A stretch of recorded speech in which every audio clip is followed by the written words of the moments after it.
Hello and welcome to my presentation on gaslighting. My name is Delaney, and today I'm just going to explain what gaslighting is, what it looks like, and some examples that we see in mainstream media today and in the past.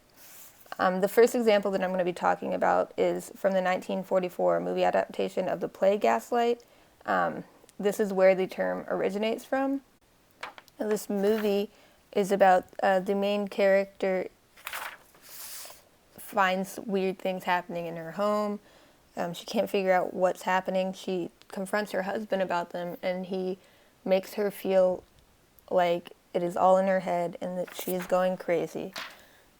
This is the perfect example of gaslighting and why it originates from this, because as the best definition I could find of gaslighting is from Rookie magazine, and their definition is that gaslighting is a form of psychological abuse where the person on the receiving end is manipulated into questioning their own thoughts, feelings, and sanities. Now, this generally happens by the abuser withholding information or feeding the abused person false information. Now, the general goal of gaslighting is to overwrite another person's reality, and that's exactly what happens in this movie until it is discovered that that is her own reality. Now, the next example I'm going to talk about is a little more current, a little more relevant, and that would be from Pretty Little Liars. And the main relationship that I would focus on in that show is between Ezra Fitz and Arya.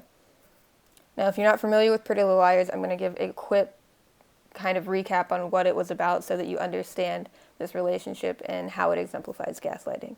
The show is about four girls who the previous year their best friend goes missing and is presumably dead.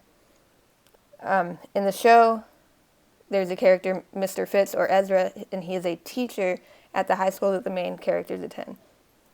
In the first episode, Mr. Fitz meets a student, Arya, before the first day of class and begins a relationship with the student. Now, there's a lot wrong with this relationship, the main thing being that it's a student and a teacher. However, one of the biggest downfalls besides that is that in the relationship, Ezra is gaslighting Arya the entire time.